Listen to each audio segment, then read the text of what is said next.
Saratoga. This is Loose on the Lead with Steve Byk and Seth Merrow. Loose on the Lead is sponsored by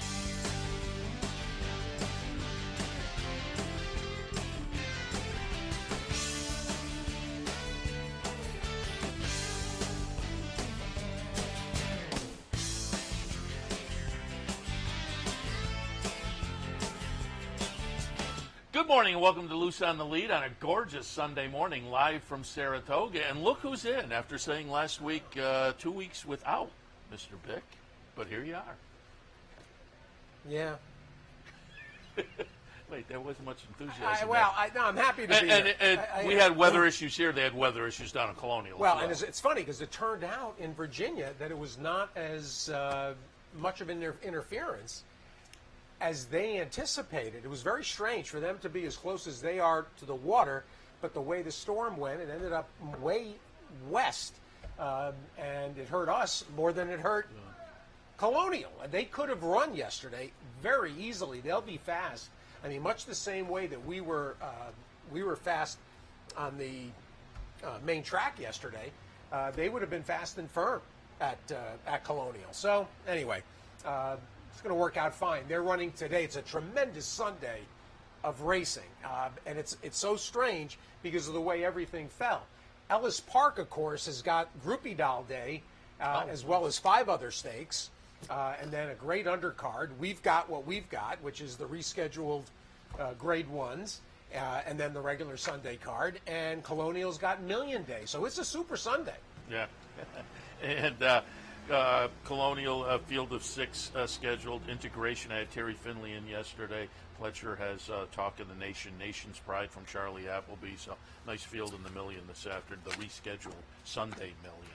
Well, and you were you were struggling with the Secretariat with the scratches. And the will movement. give you credit. I said reported. I did read it first on your Twitter feed. Wow. Where the horse. That's when you say as first reported on At the Races with Steve Byk. I did read it first.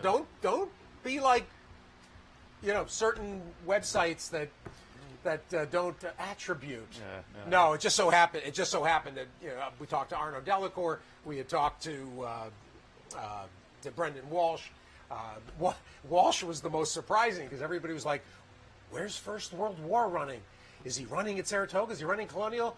And Brendan wrote me Kentucky Downs, the Nashville Derby instead. So Fulmineo here, Trickery, Colonial, and First World War will wait to run on the Kentucky-Tennessee border. And then, of course, you had the girls yesterday out of the Canadian Stakes at Woodbine, which was Moira, Laban, and the third. Who's the third? Moira? Oh, Mission of Joy, Graham Motion. So what did that do? It opened the door for our man Al Gold. Oh, yeah. And Al wins the Canadian with Full Count Felicia. Congratulations to Al. Nice. And he's got I think he's got a big shot today to win the stake here too. To make a big bang? See, now here I'll give you credit for the clever, because I am not a Big Bang Theory. Oh, I don't like the show at all. Oh, well, everybody else loves it. I don't. Everybody loves it. Rick Hammerly went to see a taping of it. He's a huge fan. Andy Serling. Serling says it is funny and smart, and he says it's hysterical. That one, Married with Children, was popular. Didn't like that one. Didn't like Friends. I mentioned, we talked about this on the handicapping show earlier when Howard Wolowitz came up. My top 3, Odd Couple, Andy Griffith, Seinfeld. They're the top 3 in my pantheon of sitcoms. Best all-time sitcom character is Barney Fife. Yeah. It's tough to go against Ted Baxter. And then speaking of which, did you see that as Les Nessman would have reported it on WKRP, Chai Rodriguez passed away. That's one of the funniest moments in WKRP when Les Nessman calls him Chai. Rodriguez. I did see the plenty of that on Twitter there yesterday. And how about that for a segue? Rudy Rodriguez today on Loose on the Lead. Rich Migliore as well. And Anna, and I'm pronouncing that right, Anna Seitz. Look at you with that big toothy grin. There it is. Big smile. I love it. Well, now She's I've been gonna join corrected us. because I've been saying Anna. No, you're wrong. And she's been around long enough that anyone that's not calling her Anna, come on, get it right. Thank you. You're welcome. You're welcome. It's my pleasure. Now I know. We got to get. Let me get. Play of the day? Play of the day. And let me tell you something. I struggled. Not that there aren't. It's funny. Not that there aren't some fun horses today, but. And I was talking to Dino about this. The play of the day is driving me nuts because as we talked with David last week, pricing has been really volatile.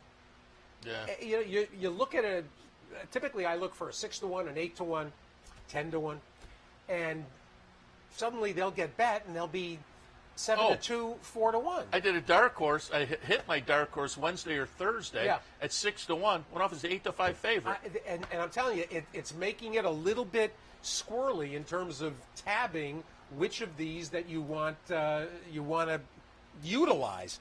And so, for instance, today, even in the first, Coquito, or in the fourth, I should say, Coquito is 6-1. I don't know if she'll go off at 6-1. So I considered her. I rarely use maiden specials in this. It's just, to me, it's hard to make, at least the way I approach these best bets, to make them the play. But Table Flirt is 4-1 in that filly maiden group, sixth. I think she's very live in there. I think she's only the third choice, but I didn't go in that direction.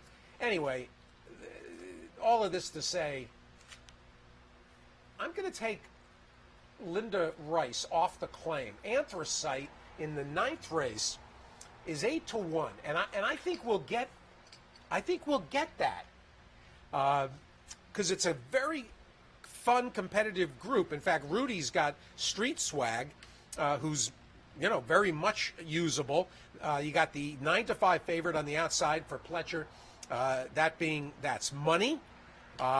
JJ's Joker is viable. It's a 25 non-3 lifetime, and what I like about this for Linda, as I turn to it, the 25 is what she took Anthracite for. So she's coming right back for the same number, and Anthracite he's been very competitive in a series of these non-3 lifetimes. The last almost year, pretty much all year. So at 8-1 feels like a horse. I think that can get it done for us. And we had a nice on Wednesday. We started the second half of the year with a nice runner-up performance, and behind a runoff winner at a decent price. And then we had Thursday was a waste because we had it was off the turf, and I was in the car running around. And so when the off the turf word came, I didn't get a chance. I might not have adjusted anyway. I might have just let it ride. Very difficult with the wet racetrack. So. All right, should we head to a break? Sure. Bring in up. Anna? Considering we did nothing here for the first 10 minutes. Although I tell you, look at us with the coordinated. It's like we called each other. Except you don't have your phone. Yeah, I don't. That's right. So calling would have been tough. All right. Well, what am I being told? Oh, okay. I got something in my ear, but then I'm told it was nothing. So we will head to a break. When we come back, Anna Seitz from Fasig-Tipton will get a little recap of, what was fireworks on Monday and Tuesday, and a little preview of tonight and tomorrow, the New York Bred Sale just down the street. All of that when Loose on the Lead continues. Stay tuned.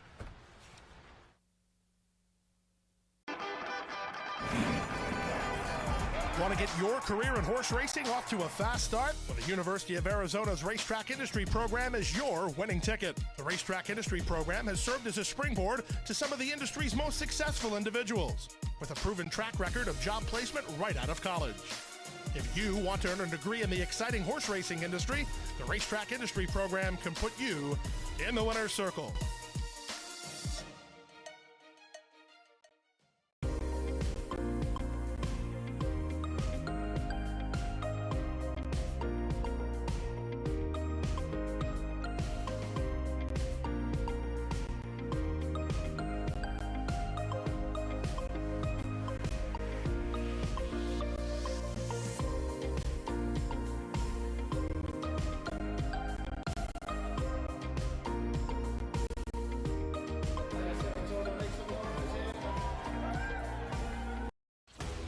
Sometimes it pays to go with the flow, to check your worries at the door, to reconnect with your crew, to follow the thrills and the flavor, to roll with it and see where it takes you, to enjoy every minute to its fullest, and to dance like there's no tomorrow.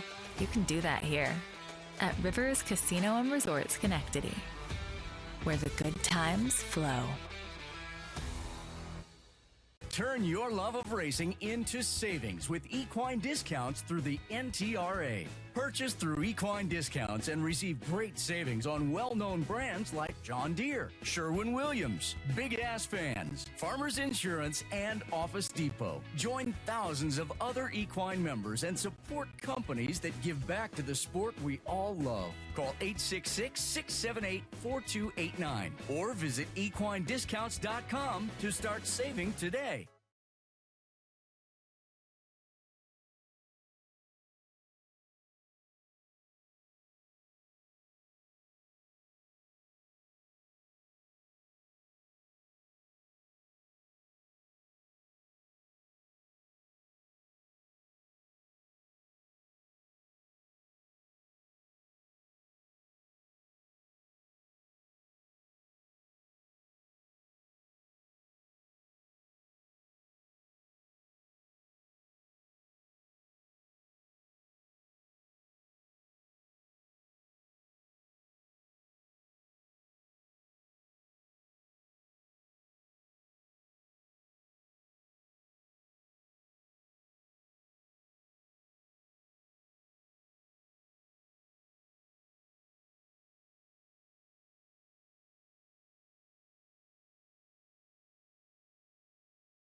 We're back on Loose on the Lead on this absolutely glorious morning, cool and dry and breezy. And isn't the weather great after a hurricane?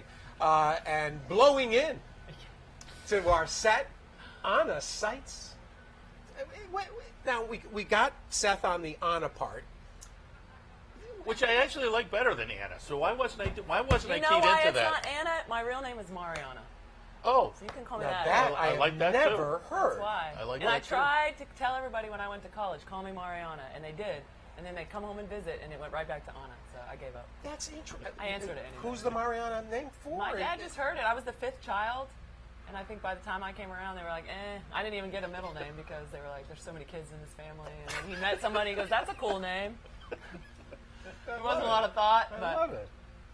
Well, and of course, your dad and the whole family, Brookdale, and the Seitz legacy, and of course the brothers running the farm and the sales item and here, one of them sales here. prep. Yeah. Freddie Fred's is here. now taking over the sales with his wife Sarah Seitz. There you They're go. selling New York Reds across the street. So There we go. it's fun having them up here.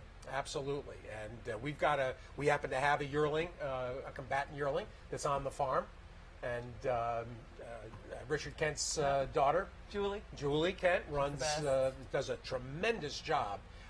It's one my friend Marty Shapiro and partner. Oh yeah, Marty's of course. Marty's Yeah. the one who said, we should really we sent the yearling to we sent the yearling to Kentucky for a sale, and now has stayed. Essentially, he was going to try to sell him as a short yearling, and RNA'd. So we just kept him there, and they say, the bluegrass and the limestone, and right, all the good sun, all that stuff, and that's also true for children. That's right. Right? My children are growing like weeds. They'll be taller than me, I feel like. Well, I don't know if that's true for children. The bluegrass doesn't really work into the children. I feed mine bluegrass. Anna with us, of course, because her role at Fasig-Tipton, and essentially client relations, vice president of pretty much keeping track of potential buyers and recruiting them worldwide. Explain how your role has changed in recent years. I've been at Fasig-Tipton for 15 years amazing. now. It's a great place to work, and it's kind of shifted. I mean, I started recruiting horses for the November sale probably about 10 years ago, which I absolutely love doing because of my connections to the racetrack. I love being around the racetrack, and then I've loved to travel since I was a little girl. So all my international travels before I came to Fasig just really helped. So now I recruit buyers from all over the world. Went to the Middle East. I go to France, Australia, England. So it's really fun because it's kind of a good way to see the world. Because if you have a love for thoroughbreds, you can go anywhere and make instant friends. And so I do a lot of recruiting and do a lot of domestic recruiting as well. So going to the races and going all over the place. Well, and you've also had the partnership, Just for the Girls. It's all about the girls. All about the girls partnership, which has had some fun and great success internationally. Started in Kentucky, then we went to Australia, and I ran into Legs Lawler, and we started It's All About the Girls in Australia. And our first horse we ever bought down there ended up becoming a dual Group 1 winner, which was really fun, Global Glamour. And then Legs took the concept to Ireland, so It's All About the Girls is in Ireland. So just trying to get great women together and own horses and have fun, and good way to connect women together. Well, when it comes to the sales side of things, we've gotten through the open catalog, obviously. No matter... We also, I'll tell the guys, we have a little video that I shot Monday night over there, which I think includes the sales topper as well. Oh, nice. Give us the Fasig-Tipton perspective on it that. Was unbelievable. It took me a couple days to really sink in because it was unbelievable. It was the best sale we've ever had up here. The energy, the feeling, the vibe. It's just like, it was like, I was speechless because, like I was saying when I was talking to Steve on his show the other day, it wasn't just, a small group of buyers. It was truly, I think we had 82 individual buyers, and we had people from 8 countries buy horses. So it was such a healthy, vibrant market. And I mean, just talking to everybody around here on the backside and just how excited they are about their purchases and the success they've had out of the Saratoga sale and how they're looking forward to racing these horses, but also how they've got one for next year they want to bring up. So it's just it was unbelievable. Yeah. No, as I walked around, Monday night and Tuesday, it was the reaction from everybody was kind of like, wow. Yeah, wow. It was fun. It was just one horse after the next. And I was talking to somebody, a first-time buyer at the Saratoga sale, the first-time person ever to the United States. He's an agent from Ireland. And he said, Anna, oh my gosh, that was the best horse sale I've ever been to my entire life. He goes, the first 20 horses I looked at, I had to keep 19 on my short list. And I said, can we mic you up and do a commercial? Because he said that was an unbelievable group of horses. So I got to give all the credit to our inspection team and our sellers for putting together such a nice group of horses because they did a tremendous job this year. And that's actually a part of this that's always interesting to expand on. And of course, the inspection team underwent a little bit of suffered a real loss with the passing of Bill Graves and Dennis Lynch. It was hard because that was a big, big, big loss to our team, and they just had so much knowledge, and they were just such tremendous horsemen, and a scary time too, because how do you ever go on after losing so much? They just had. I mean, those were just top horsemen. Well, of course, Graves' son. Yeah. Oh, Brian. Brian continues, right? He had a tremendous sale. Yeah. Yeah. His father sure did teach him all the tricks because he is continuing the legacy. And that, much like your father and your brothers, they aren't necessarily names that will be known to the horse playing community and the generic fan community, but are just integral parts of how racing operates. Same thing with the horsemen that develop young horses, and whether they prepare them as spin hooks and get them ready for a 2-year-old sale, or whether they're preparing them for private clients. When Jimmy Krupe passed, I mean that I think that was sort of a name that people had heard and they sort of knew, and of course the namesake horse is making carving out a nice career. Yeah.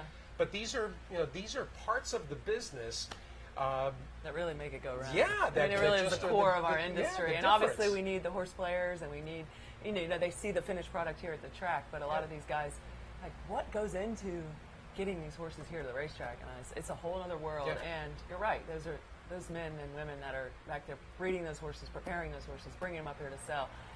It's like a huge part of the success on the track. Well, and you've undoubtedly over the years, growing up too, on the Brookdale side, sales prep itself, and being a consignor in general,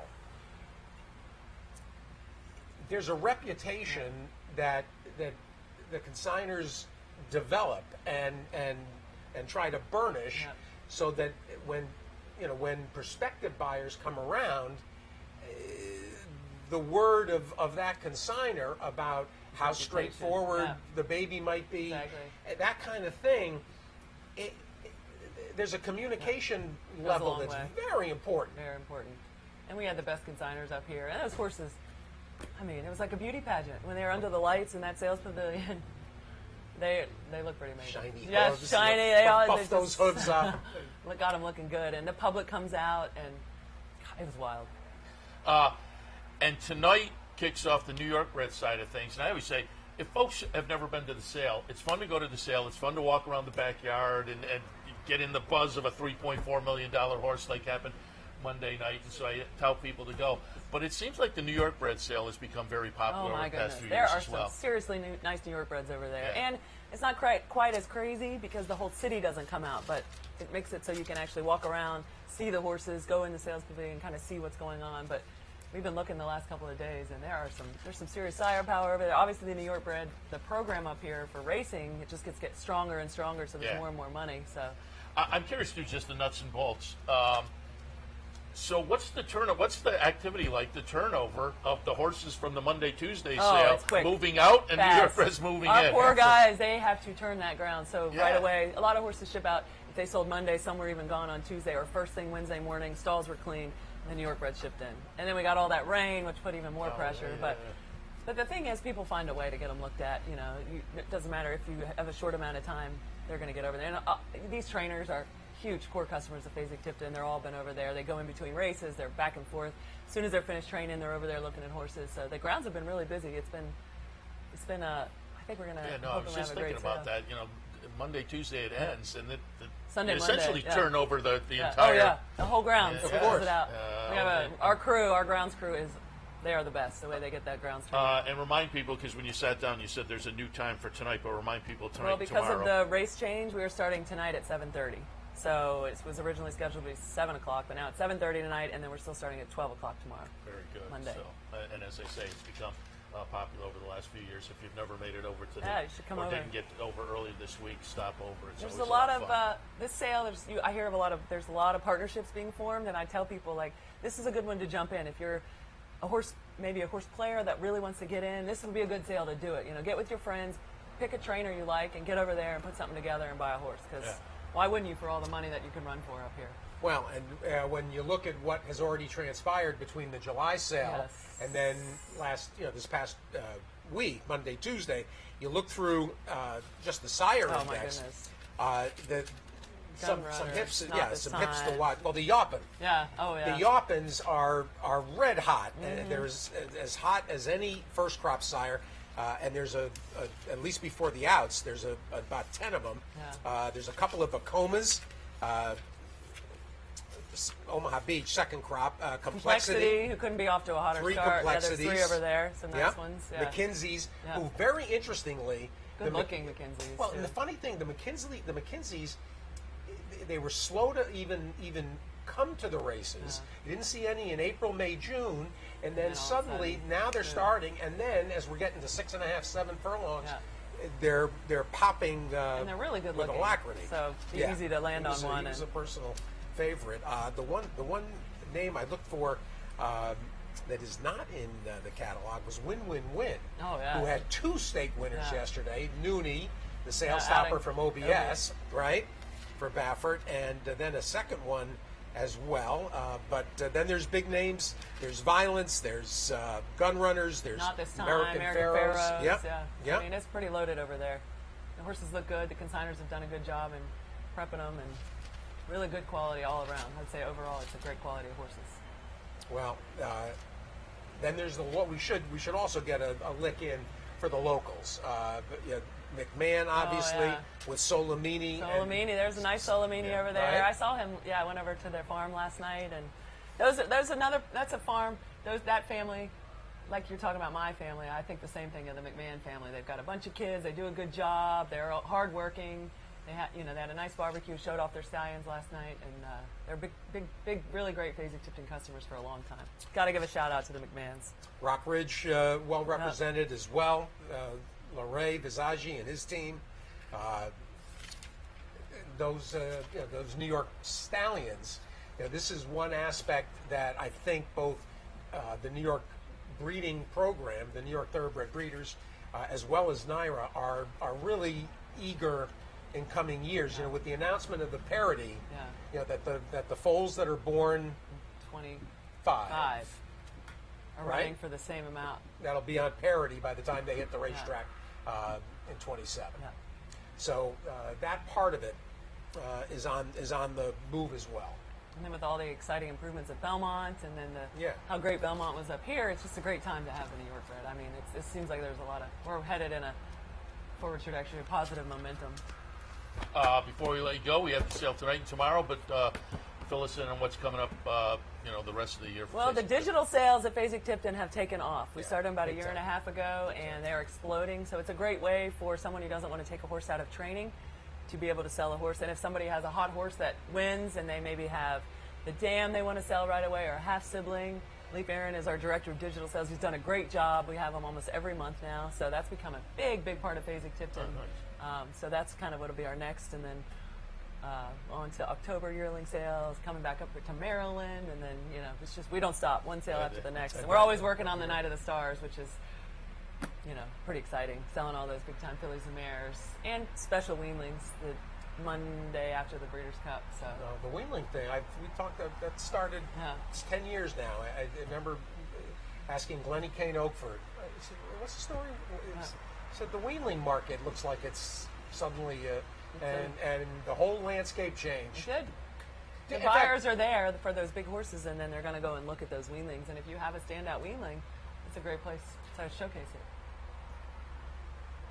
I brought this up on air this week. Do you have any recollection of who it was that broke that barrier and started and Selling basically weanlings? started? That'd be a Boyd Browning question. I don't know the answer. When it changed. And somebody realized that rather than wait for September and pay 7 figures for yearlings in September, that they could go and buy weanlings of similar, quality and pages for a third of that price. Well, that's pretty pricey weanlings now. But back then you could go in 75,000, 100, and then all of a sudden the market. So now there's mid 6-figure market weanlings. Crazy. Just crazy. Yeah. And we saw the craziness Monday and Tuesday night, where, as I say, there was a lot of wows. But don't forget, tonight and tomorrow afternoon, 7:30 tonight, the updated time, noontime tomorrow. So if you have the afternoon free, you can go over. It's always a lot of fun, and always a lot of fun to talk to. Thank you guys for having me on the show. Appreciate it, and good luck on. Congratulations on Monday and Tuesday. Good luck on tonight and tomorrow as well. Thank you. Fun. All right, we'll take a break. He's in the house, Richard Migliore. Who better to talk to on 4-Star Dave Day than the guy who was on board 4-Star Dave for a number of starts, Richard Migliore. Also, Rudy just walked in, so he's coming up a little bit later on as well. Stay tuned. Loose on the Lead continues.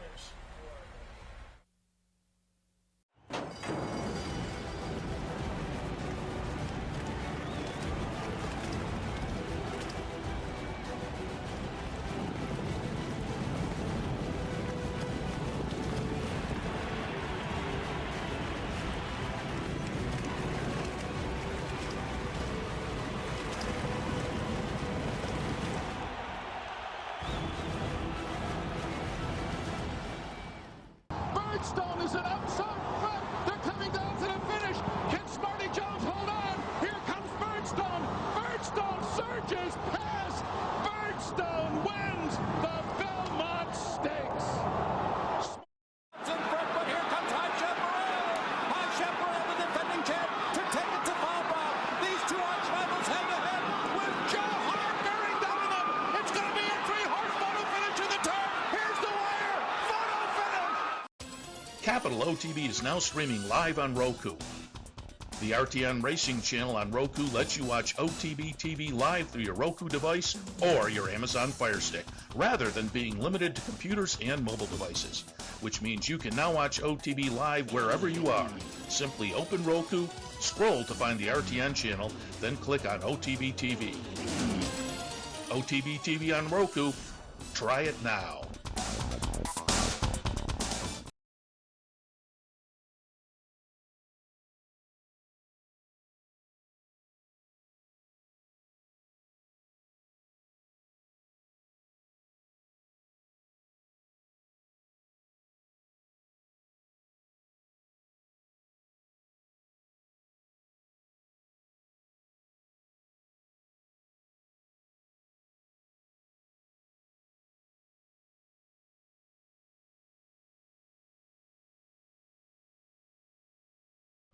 Welcome back to Loose on the Lead. Before we get back to things, didn't mention it in the opening segment, but don't forget, Beat Byk continues this weekend and throughout the Saratoga meet. Go to NTRA, look for the Beat Byk link, and there's a Saturday stake and a Sunday stake. You make a pick. You can go with Steve, you can go against Steve, but if you win, you qualify for an NHC qualifier in September. I jumped in this week. I lost yesterday, but I'm feeling good about today. So, but I qualified earlier, so I'm already in for take my shot in September. Well, and we'll mention yesterday was the Saratoga Special, and it got wind. It's funny, Showcase, just a 79 buyer, by the way. Really? Visually, this will be one where the old eye test is going to start to come into play. But Showcase had a very big push in the Clocker report, DRF Clocker report, see by the odds and then the odds reflected it was obvious from the first flash that he had mojo. I used the Cassie, who wasn't great. Dale Romans' horse had the terrible break, and it doomed, eliminated him. Completely doomed. Trailed throughout, and so today it's the Saratoga Derby, and I went with Carl Spackler, who I think is the most likely, quote unquote, in the 4-Star Dave. In the 4-Star Dave, but there's 5 real viable choices in there. I got the Applebee, so I'm going against you today. I'm with you. Yeah. Adam's fleet. I like. All right. Okay. I like Trickery, but he's running in Virginia. According to Mr. Not according to me, according to Graham Motion. Well, according to you, according to Graham. I'm Richard Migliore. Yeah, I was about to say I have to have Richard Migliore joining us, as we said at the top of the show. Rich, 25 times on 4-Star Dave, is that correct? I don't know the exact number, but I had a lot of fun riding him. As smart a horse as I've ever been around in my life. I mean, just intelligent. He'd hear a camera click, he'd have to stop and pose. and just how beloved he was here in Saratoga. The fact that you can come, and he's buried right behind us here in Clare Court, in February, and people leave tributes to him year-round. There'd be flowers or bobblehead or different things. And so I want them to spread my ashes there when I'm done. I think Carmela might have a different plan. The farm, wherever Aqueduct is, at that point might not be in existence, but on the site, Belmont and Saratoga. That's it. Is there a certain roulette table that underneath you that You know, there is a tunnel. Like the tunnel to the paddock. Yeah. There's another tunnel that goes under all the racetracks and comes up behind the tote board. So it's pretty spooky and it's pretty small, but you can fit there. I think you're gonna have to. Oh no, it's pretty neat. You should. All right, I'll do show that. you. We'll do that. Yeah, We'll 100%. definitely do that. I pulled up some video yesterday of some various Four-Star Dave winning a stake up here. And for folks who aren't familiar, Four-Star, it was 8 straight years he won up here. And we include the last race as well with the celebration, the group. Just kind of some memories of winning up here stakes races. And then again, that last year it was an allowance event, but just that he completed that just insane streak. Talk about being on board Four-Star Dave. Well, honestly, this was the most nervous I've ever been riding a race in my life because he just looked like he was the best horse, and the only way we could get beat if I made a mistake. And he, everybody was just so on board for him to get that 8th year in a row. So this was almost more relief than it was, being so happy. But he drew away nicely. We got our position going forward, and then I started petting on him because I was like, phew, we got past that one. The worst DQ when he got taken down in the West Point or earlier in the meet. I mean, as bad a DQ as you've ever seen in your life. I don't know why I didn't rip the phone out of the wall that day. What was the circumstances? Remind. He had fallen down at the start. I mean, he literally fell down. He got up, and I'm last in the first turn. He's a horse that laid up. Well, I'll just basically gallop him around here because he's got no shot. By the half-mile pole, he had pulled me into position, turned for home. I'm going to the lead, and I went to go at him left-handed, and he shifted. I mean, not even a half a foot. And I never hit him. I corrected him, switched back to my right hand. He went on and won. The horse that was 5th claimed foul. The rider claimed foul, and they took it down. And it was something that wouldn't even be looked at in this day and age. I was so upset. Who was the rider? Dennis Carr. Yeah, I was very upset. I was very upset. But Dennis and I have talked it out since. But Carmela had bought me a brand new tack trunk before we came up here. It was like, Richard Migliore on. And I was so frustrated, I wound up putting a chair through my own tack trunk. How did that make any sense whatsoever? But anyway, he at least kept the streak alive. That was a tough one. He carried like 128 pounds that day, too. He was, but everybody said he was a Saratoga horse. And he was, but it was more the time of year. He liked to hear his feet rattle. Like he won the Kelso at Belmont, ran a mile in 33 because he just wanted firm ground. Interesting. Talk a little bit about, because I always say part of the fun of Saratoga is the fans are so knowledgeable and whatnot. And certainly the first 2 years, it wasn't a streak yet. But you start getting to 3 and 4 and 5, the fans, I think, recognize it. Certainly that last win, talk about the reaction coming back after a race with Four-Star Dave and running back to the winner's circle. Well, I was actually aware of the crowd the last 1/8 of a mile, which normally riding you're not. But it was really loud and wound up galloping him past the winner's circle, went up to the 8th pole, and came back on the outside fence high-fiving people. I mean, he was that kind of horse that you could do that off of. Yeah. And the place just erupted. It was great. So then we came back the next year looking to continue the streak, and he just had lost a step. He was not the same horse. Father Time caught up with him. I had a talk with Mr. Bomsey and Leo O'Brien, who trained him, and that's going to be it, but they're going to parade him here. So they have me take him up to the quarter pole and then gallop him in front of the stands. Well, everybody started cheering, and he jumped in the bit. I was there. He's going to run off with me. I mean, it was all I could do to keep him. And I'm trying to talk to him, dude, if you run away with me, they're going to race you again. But he was reacting to the crowd, and thankfully I was able to keep him in check. But, man, he made my insides hurt. He pulled so hard. Yeah. And then subsequently, Ciro's had the Four-Star Dave way out there, and there was a nice little event where you brought him over to Ciro's too. And the mayor of Saratoga gave him the key to the city, but it was albeit a huge oatmeal cookie key, which he did take a bite of. We rode him up into the bar. I thought he was going to order a Guinness. And he was so smart, really, really intelligent, and it was so much fun to be his rider up here because people inevitably would stop you. I still get stopped and asked about him. He never won a Grade 1, but he certainly made his mark here in Saratoga. Again, we showed him winning a graded stake up here at Saratoga, so he kind of ran the gamut, stakes races and allowance races, but to do it for that many consecutive years, it's one of those marks that is going to be in the history books essentially forever, you would think. What horse is going to run here 8 years in a row, let alone win 8 years in a row. That's what's remarkable. That's the key. That's the key. I mean, you got a quick call back there. He won 3 races in a meet when it was a 24-day meet here. You know, so he distinguished himself. Didn't they all? It was Quick Call, right? That had the cardiac. No, it was 4-Star Dave. It was 4-Star Dave. Yeah, a Quick Call actually. So when he retired, he was one of the very first horses in the thoroughbred retirement herd at the Wallkill Correctional Facility. He lived to 35 years old there. When I would go to visit and see the herd and talk with the prisoners, he had no teeth left. He was 35, and that's why horses don't have the longevity. They lose the ability to digest properly. Everything he ate was soaked. He had soaked alfalfa, soaked mashes. He loved apple cider donuts, so they'd soak the apple cider donuts so he could eat them. I mean, he was very beloved there, and I was glad that they brought him here. So the horse had a great career, like Creme de la Fête, right? 49 for 150. He won 49 out of 150 starts. And then we sent them to prison. Creme de la Fête and Quick Call. Hey, Rich, you made one reference that probably doesn't get enough discussion.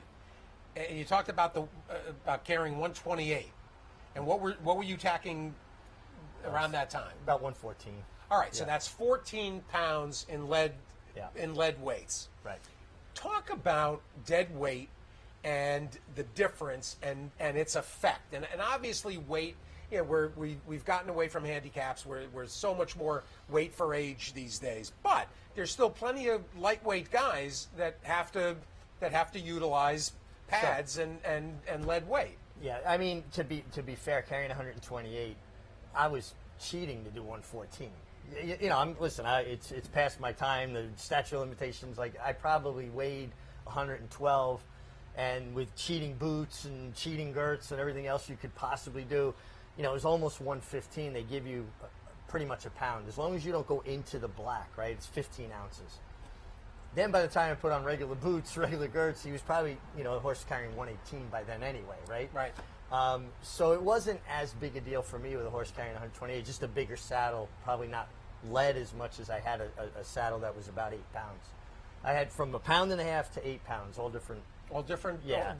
And then always with lead pockets built in. I didn't like to use lead pads. They got in the way of your feet. And if you can go back, Seattle Slew ran with Angel Cordero in the Jockey Cup Gold Cup. That was when a firm saddle slipped. Life's Hope was in as the rabbit. And if you watch going to the first turn, Angel is actually easing Seattle Slew back, and he had him. And his foot come out of the stirrup, and he bounced off the saddle, and then Seattle Slew ran off with them. And I was a little track rat running around the track by then. I used to come with a mutual clerk, Steve Palumbo, and I'd have to wait because he'd work in the money room till way after the last race. But I would sneak by the jockey's room, and after that race, I'm down by the jockey's room looking at Belmont, and Angel was going crazy, throwing stuff, and the lead pad had caught his foot and took his foot out of the stirrup, and he vowed never to use a lead pad again. And that was the day that it kind of made an impression on me. When I start riding, I'm going to have all my saddles built in lead pockets instead of using a lead pad. Interesting. And of course, I think the most recent example of the pad was the circumstance. In fact, we had an Uptown Charlie Brown run yesterday. Yes. It was Uptown Charlie Brown, right? Belmont. Pad came out. And the pad slipped out the back. Yep. And has to be, I think ended up finishing 4th, but had to be disqualified because he didn't make it the 1.5 miles with the weight that was assigned. Right. He didn't carry his full weight. And again, they're just cumbersome. And the technology's gotten so great. I mean, you know, like I had a saddle made to ride the Kentucky Derby. And I actually had a weighted tree made for the saddle. So now, whatever extra weight I'm carrying to do 126 or 128 would be centered right on their withers. So not even on either side where there, you know, was lead in the pockets. It was a weighted tree. That's an interesting, you know, you say that when on the turns. I mean, typically, if there's uneven, I mean, is there 2 and 2, 4 and 4? Well, yeah, you try to evenly distribute it for sure. Yeah.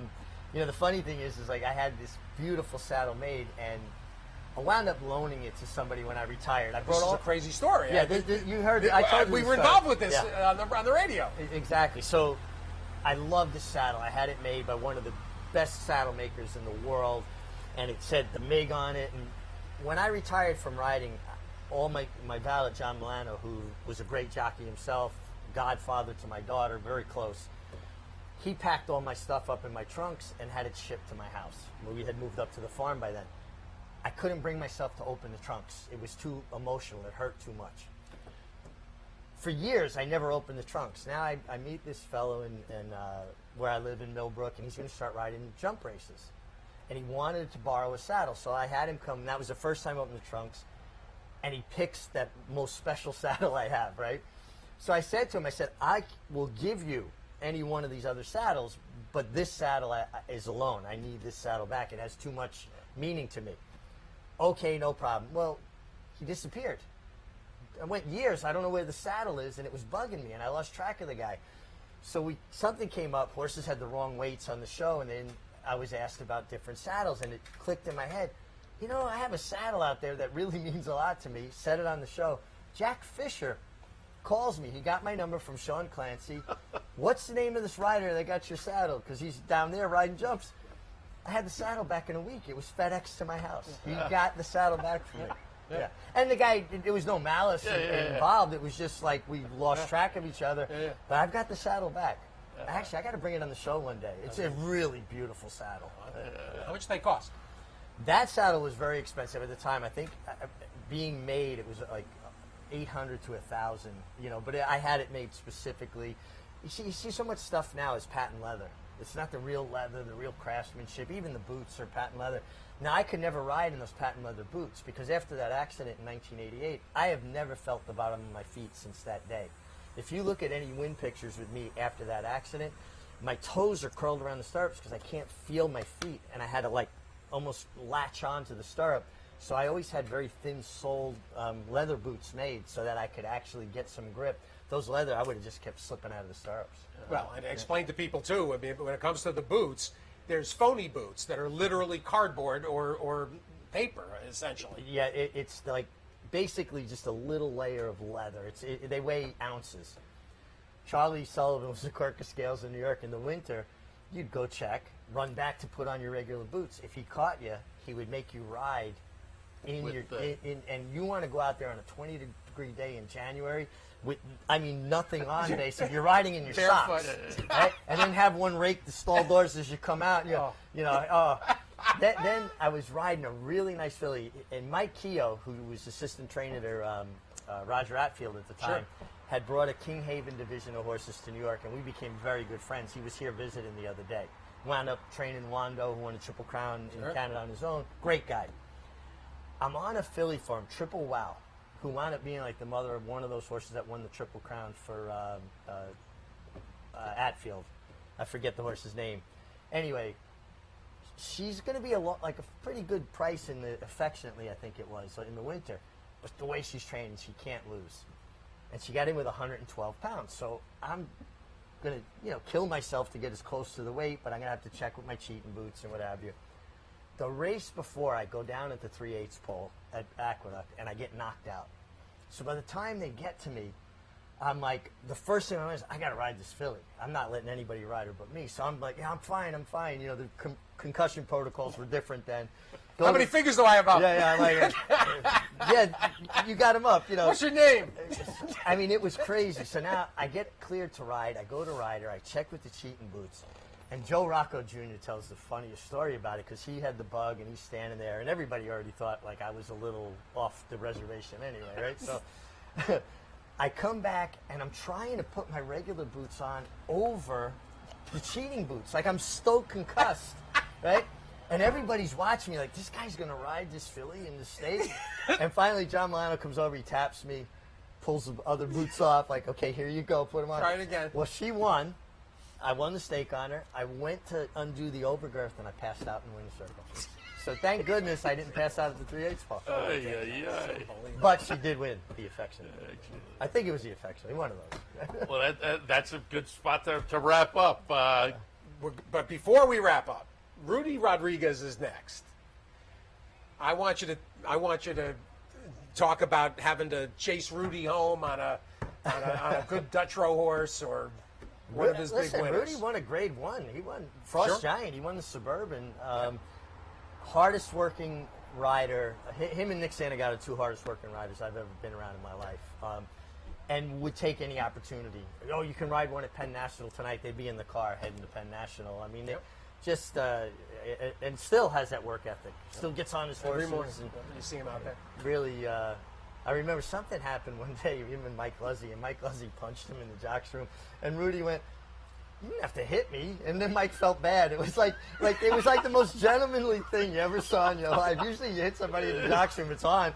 He was like, "Wow, man, you didn't have to hit me. That wasn't nice." Like, anyway. Yeah, and it's one of the most amazing. It doesn't. It's not discussed enough how from the lead exercise rider and assistant, the career that Rudy's carved out for himself. Incredible, and when he was working for Dutrow, right? Yeah. He'd ride, he'd work in the morning. He might be up in Canada saddling one for well, it's now the King's Plate. He might be changing a horse's shoes, and he's riding. I mean, he really did it all. So anybody who doesn't know, Rudy Rodriguez still has that incredible work ethic. And he's up next. But, Rich, we wanted you in on Four-Star Dave Day to talk a little bit memories of Four-Star Dave and, of course, some other great stories as well. We appreciate the visit. Well, thank you. Anytime. I always enjoy your guys' company. All right. Rich Migliore. All right, we'll take a break. As promised, Rudy Rodriguez in the house. We'll talk to him in just a moment. Stay tuned. Take a picture.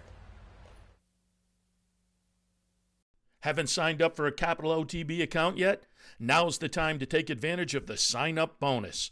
Open up a new account with $200 or more, bet $400 by the end of the month, and receive a bonus $200 into your account. Plus, you can take advantage of everything an OTB account has to offer. Wagering from any device, live streaming, racing info, past performances, online promotions, and more. Sign up today and take advantage of the new account bonus. Details at capitalotb.com. Sometimes it pays to go with the flow, to check your worries at the door, to reconnect with your crew, to follow the thrills and the flavor, to roll with it and see where it takes you, to enjoy every minute to its fullest, and to dance like there's no tomorrow. You can do that here at Rivers Casino and Resort Schenectady, where the good times flow.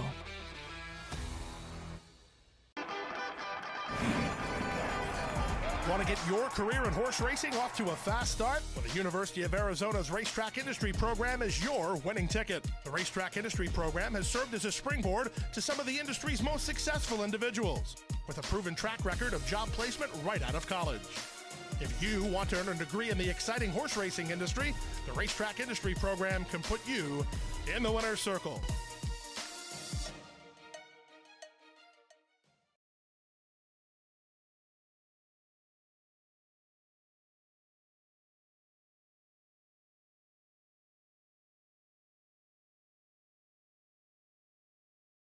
Loose on the lead on this glorious Sunday morning, and from Anna Seitz from Fasig-Tipton to Rich Migliore of Saratoga Live, Rudy Rodriguez joins us to bring us full circle, and I couldn't let Richie leave without giving a little business. Well, and asking him about your riding days particularly. When I was riding, I rode a lot of horses, a lot of slow horses for sure.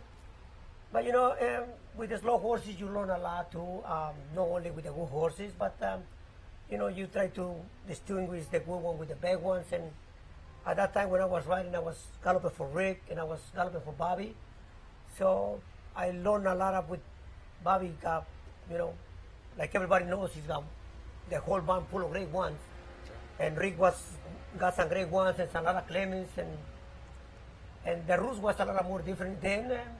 But we try to learn from everybody what we can. I work for Aquilino, I work for Mr. Dunham, Jim Island. So it's a good horseman. Yes, all good horsemen. I learned a lot. I win my first race for Mr. Dunham, and I hang around with him for a long time. And the days in Ecuador, that was great days. Well, you remember your first winner? Well, go back to reminisce on that one. Yeah, Hope for a Soul, I galloped that filly for Mr. Donna for almost 2 months. We got it together all alone. We put it together, we breathed them, we started getting alone, and we win first time. That was, I think, after my 150, 200 races that I lost. Finally, I got my first win, but that was an amazing feeling for sure. How'd you get into the game, and how'd you wind up in New York? My brothers worked for my brother Ralph and Gustavo. They worked for Mr. Richard Dutro. I was in Mom and Par grooming, walking, and going to the farm to learn how to gallop. So I spent my summer in Mom and Par, summer 88. I spent the whole summer in Mammon, and then I come back to Ecuador, and I'm in Ecuador since. We were saying earlier, you still get on the horses in the morning. I was over shooting some footage for breakfast and ran into you. You had the vest and the cap on, so Yeah. I assume you were out on the track this morning. Definitely, I still like to. I enjoy galloping horses. I enjoy breezing once in a while. I even took one out of the gate the other day. I stumbled pretty bad. I said, "Oh my God, what I'm doing!" But I still enjoy it pretty much, and that's the best part of the morning when I can get on the horses, and especially when my riders tell me you should get up in this one, and try to communicate with the riders and put every little thing, because we run like a lot of claiming operations, so it's a lot of more work with the claiming than the good horses. The good horses, you just gotta stay out of the way and let them do the job, and as long as they train good and they eat good, they do the rest. The claiming horses, you gotta work a lot more. One day you gotta gallop it, one day you gotta pony, one day you gotta jog him, one day you just couple my horse, I bring him to the park, school him there, so trying to keep him fresh and make sure they ready to go. And I heard you in the winner's circle after yesterday with Print Track, and you were kind of saying this is a hard trier too. Won a race back in June, then came up here to Saratoga, ran fourth, and yesterday we have a little replay of Print Track getting it done in the finale yesterday.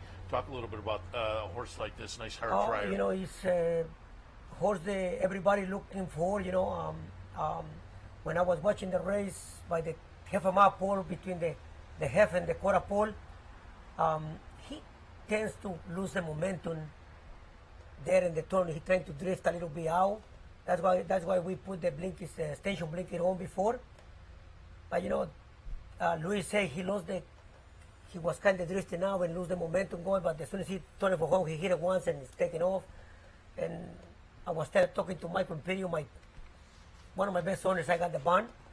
I said, we should have put the extension blinker on, and I was thinking to put it on, but then, what, we got enough speed, the horses take a lot of speed inside, so I'm just going to let it go by them, and look like it worked for us yesterday.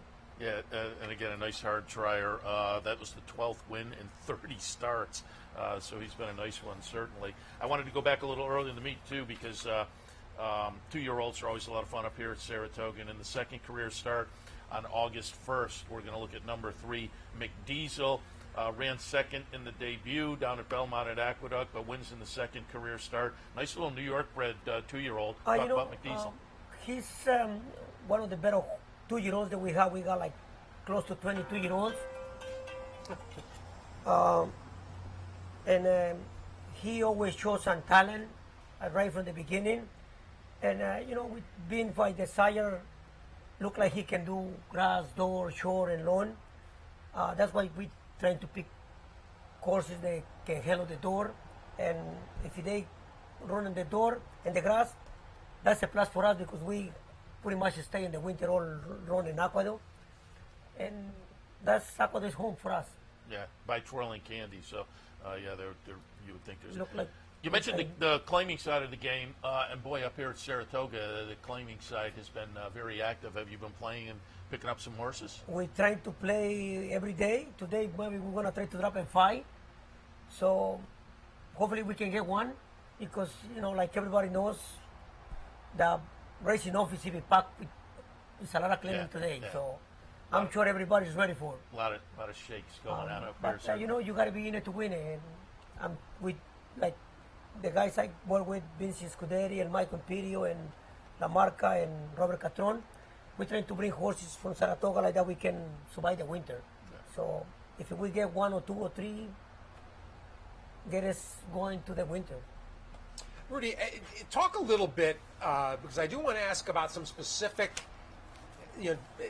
adjustments and decision making that's involved in dealing with the the wide variety of horses that you have at your disposal. But I want to ask first, did you at any point earlier in your career, did you expect to be in this position, to have built this kind of a training operation? To tell you the truth, no.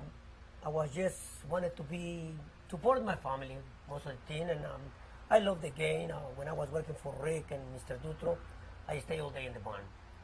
When I finish with Rick and I go to Bobby, I stay all day in the barn. And my business as a rider was getting rough and riding a lot of big horses and breaking all your body. And my brother Gustavo always tell me, you're gonna kill yourself riding all the big horses. And most of the horses I used to ride, I used to take them out of the best list. So, everybody was in the best list. Oh, you want to work this horse? It's in the best list. I say, okay, I do it. So and finally I got Steve Esperanza. They give us opportunity to claim our first couple horses, and we did very good with that horses, and that opened the doors for us for sure. No doubt. Temecula Creek, one of the old horses. Yeah, Temecula Creek. Bobby, I used to gallop that horse for Bobby. They Jackson bought it private, and it was a claiming horse when we got it for like 12.5, and we claimed it. He went similar like pin track.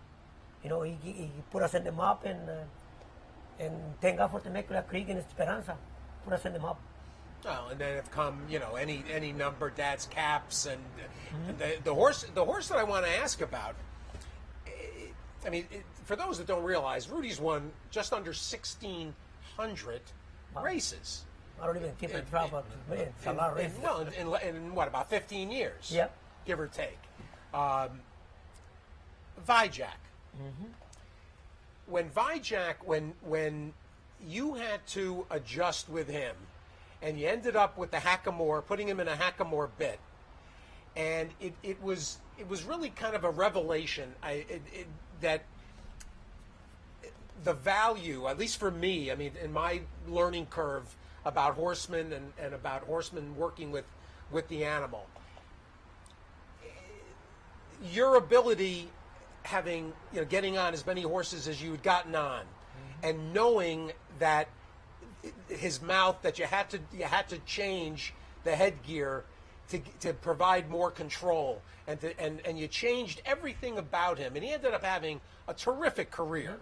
He was a very, very special horse for us, for sure, but he got a very, very delicate mouth. Every time we tried to put the bridle on, the size of the lip, they kind of open. So we just want to try to get his mouth as healed as possible, because we gotta use it for breathing. And I learned to use the Hackamore with Rick. We used to put him in Baja and Fro Giant all the time. And a couple of the horses that Rick got at the barn, we used to. When Rick got a couple of the horses that he put a lot of stages like Selenium and a couple of the other fillies that he's got, that he went a stage with the filly, that was very, very tough. And thank God for Rick to give me the opportunity to gallop that horses, and he gave me a lot of trust galloping the horses with the Hackamore for sure. And thank God I got along with the horses too. So I guess, the key with that kind of horses, I guess you got to get along with them too. Let them trust you, and at the same time, don't get too crazy. And but that bridle, you got to be very, very careful how to use it for sure. Because this happened leading up to Derby. You put that on at Derby, and everybody was like, it was basically headgear that not too many people no, you cannot see it that much. I right? still use it for a couple horses. Over here I got one of my exercise rider, Gabriel. He's pretty good with that too. So I let him do that. Now, well, if he don't handle, then I try to help him. But he's a very good rider. It's and for those that remember the storyline with Funny Side, and Barkley and Robin went to a leather bit and a rubber bit with him. The case beat? Because it bad teeth and tender teeth. And, I mean, these are, for the. I'm bringing this up for the people who assume that when you take a horse and claim one, and all of a sudden they get better, there's all different ways to get that horse better. And this is a perfect example of understanding that there's equipment changes, there's shoeing, there's angles of the hoof, there's so many different things that'll get a horse right. And it's not all something the vet did. No. You know, you got to pay attention. You got to work with the plasman. You got to work with the groom, the exercise riders. Like Pin Track, when we got him, he just wanted to get out in the mornings, bolt to the outside, and we changed the equipment. We put the extension blinker on him, and his mind kind of changed a lot. We put the draw race and set him down a lot of, and right now, he's still trying to tense himself to drift a little bit out. Even I think it cost us the race last time because I think Romero was fighting him. I don't want to blame Romero, I'm going to blame myself because I actually put the extension blinker on. He was fighting him the whole way the time before when he finished fourth. If you watch the replay, you can see he's going too fast and Romero kind of won him and keep him and he's trying to follow the other horse, maybe shying away for the horse and trying to drift out. It was a lot to us, but we tried to make the decision and look like it worked for us. My son is not happy, but we in Saratoga, and we got to make changes. Well, speaking of your son, because we should actually slip this in, your son is basically taking the same pattern that Jose Santos' son has taken in terms of being an agent, and has I think taken some clues from Jose. Because Jose's changed. He's changed the whole jock agent game. You know, they are smart kids. They know how to use computers. They know how to read old numbers. Even now, I still ask my son, what do you think about these numbers, or the figures. What do you think? Yeah, and he's very, very good. You know, he's taking his job very, very serious. He's doing great. I'm hoping one of these days he get one of the top riders because he worked hard. But you know, like I tell him, I don't mention nothing about my business in his business. We gotta make change and we gotta adjust to the change, and that's what it is. I got to ask you too, it goes in with, you know, what is obviously, you know, after a very slow start to the meet, suddenly, you know, a couple of wins, it sort of lifts the mood for the barn. Rudy, one thing about your success, you are a notoriously streaky barn. You go through those extensive losing streaks, and then the pendulum comes back the other way, and you go on big win streaks. You know, when I'm in the barn, I'm trying to figure out what I'm doing wrong all the time, and in the afternoon, check the feet ups and see why this horse not perform well, and change the training a little bit. Maybe I'm training too hard, maybe I'm training too slow. So it's a lot of stuff to go back, and you got to be able to make that kind of change to come back and do some winnings back, but it's not easy, you know. You got a lot of owners. All my owners, they say, "What's going on over here? What's do this? What you doing?" I say, "I'm trying to do the same thing. I'm just trying to figure out the horses and try to make the horses as happy as you can. I think a happy horse is gonna perform better. And a lot of the races don't go when you're ready to go, and then you end me chasing, and now you're chasing, and you know, it's very easy to look for trouble, and trouble find you very, very quick." Do you come to Saratoga with a goal? No, with the goal, we're just trying to make the owners happy and win a couple races and enjoy the meet, because you know we stay 8 months in Belmont, and I don't travel much. I try to go to Philadelphia, Mammon, Loro, and I try to stay home. You know, I lost a lot of stuff with the kids, but this job takes a lot of time for sure. Being a former rider, you know, you talked about some horses and their antics in the morning and whatnot. Do you work with your exercise riders and your jockeys a lot and get feedback from them on your horses for making equipment changes and those kind definitely. You know, you have to pay attention to the grooms, the exercise riders, especially the exercise riders, when they tell you to put this or put that. You know, that's the ones they on top. You know, it's hard for us like for us, the trainers to let the guys tell you what to do. But if you don't listen to them, I try to listen. Like Rick, every time we mention to Rick, when me and my brother work for Rick, we tell him something and he make a change, do this, do that. And I think that's a very, very key to the success that we have, trying to learn from the grooms. You know, we check a lot of the horses all the time, but it's very hard to check all the little details and the blasments and the grooms pick up the feet. You got to check, this horse got a little troch over here. Can you call the blasman to clean him up? And you got to be able to listen and don't at least me, I don't try to ignore what they tell me. I go there and check him and try to make sure what we're doing. If my plasma tell me I think we should do this, 3/4, pull bar shoe, or cut the hind shoes, or whatever, listen, you the plasma, I'm just follow you, and if it doesn't work, if it's a little uncomfortable, I tell him back, I say, listen, I don't think this is working with this horse, I think we shoot them, and everything has got to be a team.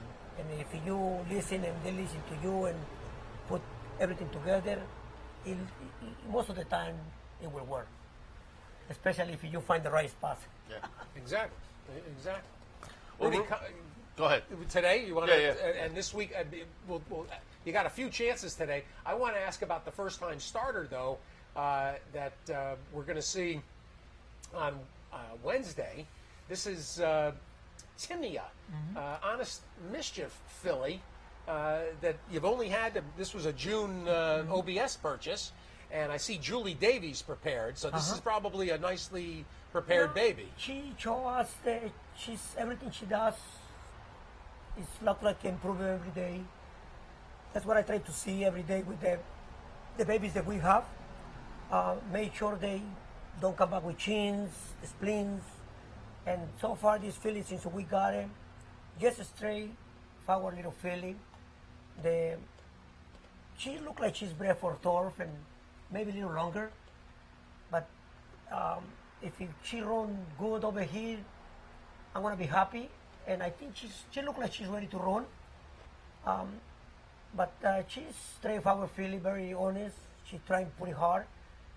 We was trying to put him in the door, but I talked to my owner, Magic Cup, and he's into a lot of breeding and do this. And I said, Rudy, I don't think it's a bad idea to put him in the grass. She looked like she's bred for, and I said, so let's take a chance and then we regroup what we're gonna do. But I think she looked like she's ready to run. Nice. Since we got it, she don't miss a day. So that's a plus for us to have a baby like that.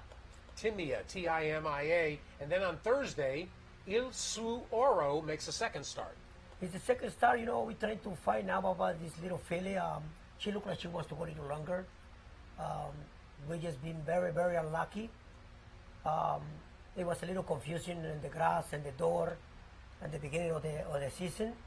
And right now, I got my owners very, very unhappy because we're supposed to put the filly in the grass and they didn't put him in the door.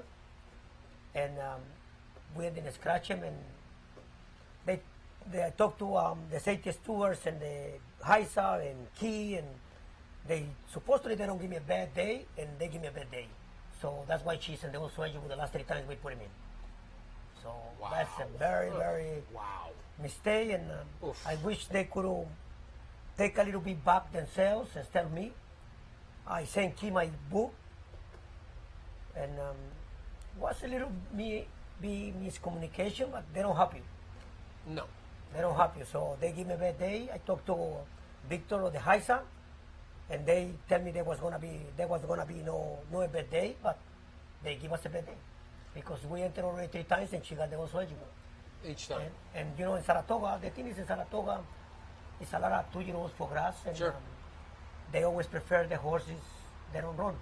And when you guys crash, they give you a bad day, and it's a bad sign for me right now. Yeah, and then you got to wait. This is a Bolt Doro filly.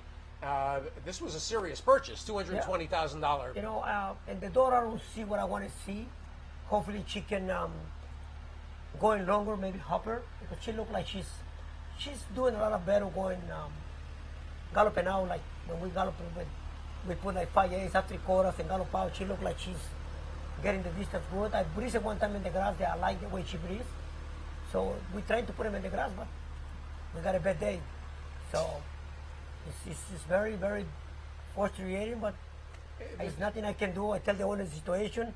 I talk to Heiss, I talk to Key, and Just gotta wait. we just gotta wait. But that's frustrating. tough. It's very frustrating. That's Now, a tough thing to do, to dealing with the owner, especially with the owners they're here to run. And you know, this is a funny topic because you've got the public that says, "Oh, these horses, they don't run as often as they used to." They might, if the condition book and if the opportunities were there, and if there weren't circumstances like this. This is a horse that probably should have run 3 weeks ago. Yeah, the opening day. And instead, now here you are, a month into the meet, and you're still not guaranteed to run. Yeah. She might not run till September. Yeah, that's a very, very tough. Maybe I just run him at the door because she's ready to run, and I should have run him at the door, but I said maybe she'll get in. But it's very hard, and then and then if you, this is one of the, it's a complexity that I don't think everybody understands. And I don't blame the owners to be angry with that, but I try to talk to everybody, and I still got punished. Exactly. So that's what it is. So there's no way out. So, and right now, like you say, the good team, they got another 4 or 5 races in the grass. I'm hoping they she get in one of them. So. Well, then they put extras on the overnight. You enter the extra, they don't use it. They bring it back 2 or 3 times. They don't use it, and now you got to wait until it comes back around in the book. I mean, this is, and it makes every owner nuts. Yeah, and not only me. I think everybody's in the same boat. Absolutely. But it's very tough when you got a horse ready to run, especially with the babies that to get them ready and don't run him. Yeah. It's difficult because tomorrow you get a little sick. Like right now, the temperature is a little cold in the mornings, and everything is changing, and you get little chins, you get little spleen, and it's hard to get the horses to the point that you say, okay, I'm ready. We're ready to go. And then they say, oh, boom. No, and then to keep them at that perfect is very tough. Very difficult. Very tough. Well, you got 3 today. Coquito in the 4th, Judge Rules in the 5th, Street Swag in the 9th. What do you think? I think they got a chance. Coquito, I'm trying to enter them in the Maya. They never win. So I think the owner was here over here, Samantha Wells. She was over here the other day. So she was in the office with me. I asked her, why are we looking at the Maya? I said, don't look good. And how you looking at the 3/4? Oh, we already got 6. I said, okay. I tell Sam, 3/4. What do you think? She put him in. So there you are. We're taking a chance. I think she looked like she wants to go a little longer than 3/4, but I think she's in the right spot. I agree. She belongs with the group. Judge Rules? And Judge Rule, he just not fast enough. He got a couple races. I told the other day, Fabian gave me a perfect ride. She was tracking we was in front of the winner, and the winner went by, and we went after the winner, and he just stayed there. Manny Franco, I think he's going to feed him good because I think he's kind of a little lazy horse. You got to keep him honest. And I think Manny, he's going to suit him perfect. 9-2. He's the 2 in the 5th. And I talked about this 9th race. This is some tough group. Yeah. If it's a pretty solid race, I think everybody belongs in that race. I really liked that horse the last time we run him. I thought he will run good. And he did good. He don't prove me wrong. This race come a little more tough than the other race. Yeah. But I think he's in the right spot. He just got to show up. Well, there you go. 3 today, and you're using Flavian every chance you get. Yeah, I'm like the owners. You got to use the top riders. And the owners, they're happy when you use the top riders. Because when you use like the small guys that don't ride that much right now, it's hard. Okay, this guy is 1%, 2%. I say, what are you doing? I say, I'm trying, but we don't got a fast horse. If you got a fast horse, like Fabian, you jump onto Michelle, he give us the call, but I don't try to fight too much with them. Today it was good. Tomorrow is no good. So that race, they bring him back that race for George Rule like 4 days in a row. They put him in extra. They don't use it. They don't use him. And then the 4th day they use it. Now feel and change. And I don't blame it. You know, you're here to win races. And And you know, if I got the better horse, I think he stayed with my horse. Well, and he's on the 2-to-1 shot of Michelle's. So. Yep. So you know, he jumped in the better one.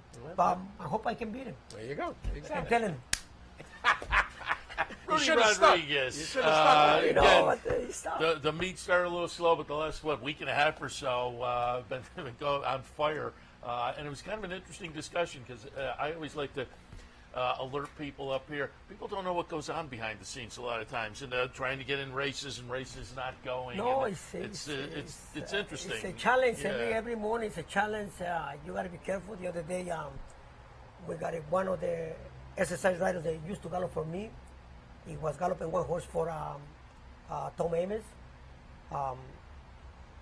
The horse broke from the gate, it flipped over, and we got one horse going that we were supposed to enter, I think, on Wednesday. So the horse kind of hit my horse, he knocked it down, we take him to the hospital, but thank God everything is in place. The rider is safe, the 2 horses, they safe, so, but it's a lot of things going on behind the scene for sure, and you just gotta pray to God every day is a new day, and just be thankful. Yeah, what you see over on the front side and reading the form, there's a lot more going on, and so discussions are always kind of interesting. But Rudy, we appreciate the visit this morning. Good luck the rest of the meet. Going well, as I say, the last week and a half or so. So keep it rolling. Hopefully we keep going. Thank you very much, guys. Appreciate it. Thank you. Thank you very much Always for having glad. me. Always glad. All right, we'll wrap it. And you're going to be in next week? No, I'll be in Toronto. All right. King's Plate. So we'll certainly wish you good luck. I win the race with Bobby Franco. And all horse for Rick when Rick was suspended. That was a good race. I spent 11 days with the horse.